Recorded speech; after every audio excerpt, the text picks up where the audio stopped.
Assalamualaikum warahmatullahi wabarakatuh. Perkenalkan, nama saya Virgidi Skalid Yunardi dari Ilmu Pemerintahan 2018 FISIP UB. Di sini saya akan membahas mengenai politik lingkungan yang terjadi di Indonesia. Sebelumnya ini merupakan sebuah video untuk memenuhi UTS dari dosen saya, Bapak Alex. Pencemaran lingkungan itu merupakan permasalahan serius di era revolusi industri 4.0. Masyarakat dan pemerintah itu harusnya saling berkolaborasi untuk menghadapi tantangan ini agar ekosistem itu tetap terjaga. Berkurangnya lahan hijau seperti sawah, hutan yang berubah menjadi perumahan dan gedung-gedung bertingkat itu serta pembangunan industri yang kian menjamur haruslah dikurangi, karena hal ini akan mencemari udara, air, dan tanah yang kualitasnya itu akan menurun. Untuk menurut data Kementerian Lingkungan Hidup dan Kehutanan, Indonesia itu memproduksi sampah hingga 65 juta ton pada tahun 2016 dan meningkat menjadi 67 ton pada tahun 2017. Sementara itu, data Pusat Oseanografi LIPI menunjukkan sekitar 35,15% terumbu karang di Indonesia itu dalam keadaan yang tidak baik dan hanya 6,39% dalam kondisi yang sangat baik. Pemanasan global itu dipicu karena pembakaran batu bara yang mencapai jumlah emisinya per tahun itu 9 miliar ton, adanya konversi lahan, dan perusakan hutan dengan jumlah emisi mencapai 2,53 miliar ton, dan aktivitas pemakaian energi, pertanian, dan limbah dengan emisi itu mencapai 451 juta ton. Nah, penjelasan hanya sedikit dari fenomena yang terjadi di Indonesia.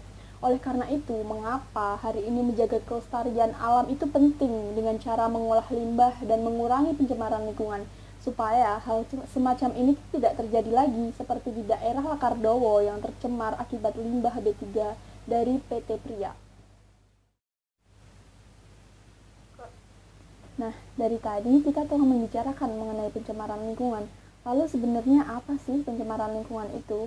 Berdasarkan UU Pokok Pengelolaan Lingkungan Hidup Nomor 4 Tahun 1982, pencemaran lingkungan yaitu masuknya atau dimasukkannya makhluk hidup, zat energi, dan atau komponen lain ke dalam lingkungan atau berubahnya tatanan lingkungan oleh kegiatan manusia atau proses alam sehingga kualitas lingkungan itu turun sampai ke tingkat tertentu yang menyebabkan lingkungan itu menjadi kurang atau tidak dapat berfungsi lagi sesuai dengan peruntukannya.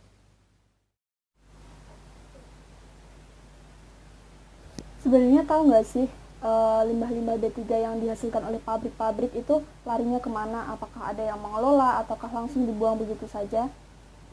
Nah, jadi di sini ada sebuah perusahaan yaitu PT Pria, di mana dia sebuah perusahaan yang mengelola limbah-limbah B3 itu menjadi barang-barang yang berguna seperti ada batako, kertas, dan lain sebagainya.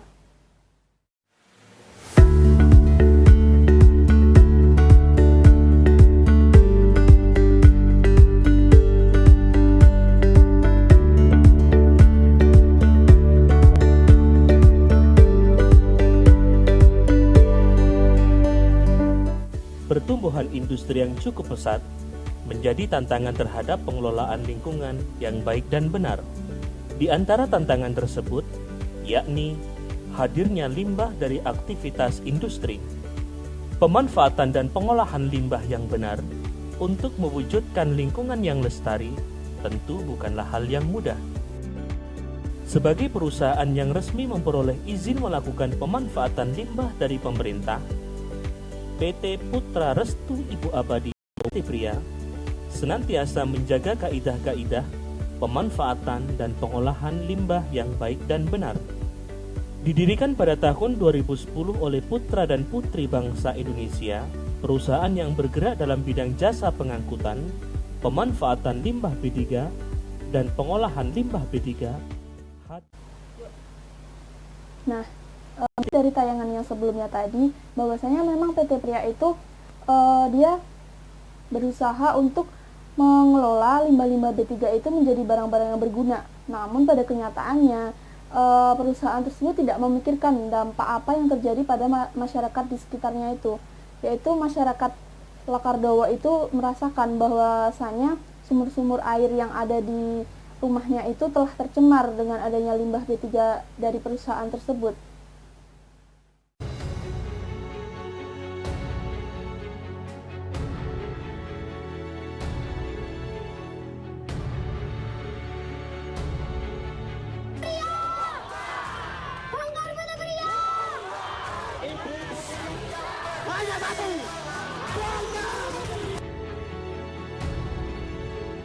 Tulisan mbok Pak apa iku aku yo gak iso nuli moto. Nangge isine sing morep iku, Pak. Mbok bahan apa iku sing morep bruk iku? Warnane napa, Bu? Abang. Kok panas ngoten, Bu? Ya panas mari kula kok sing wedangen tanganku iku Pak cuma gak morep Bu aku nek jemek. Kok garing ya morep wong kune tak sapu yo. En sak jempole iso mabrak. Nangge kula nika ngeten. Lah ya rek wong barang jarene bahaya. Kok diguwak rene kok tegone ambek wong desa.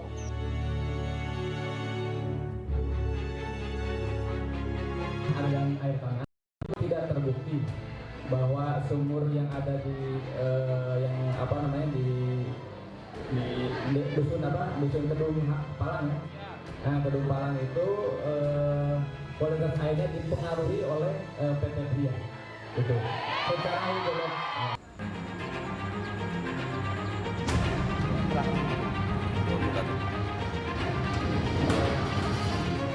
Di situ sudah keliru. Jadi itu adalah permintaan warga dan bermanfaat bagi warga. Iya, tapi kan tahu Itu Pak ya. itu barang Bukan prosedur yang lain terus terang. Kami nggak tahu. Ya, Jelas. pria itu Tapi tahu. yang jelas. Pak, udahlah masyarakat tidak tahu. Kalau tahu bahaya nggak akan dipakai.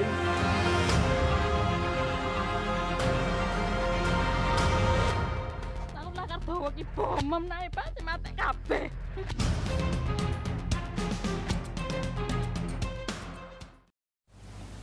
Kejadian di Lakardowo merupakan konflik antara perusahaan PT Pria yang bergerak di bidang pengolahan limbah B3 dengan masyarakat Lakardowo, Kecamatan Jetis, Mojokerto.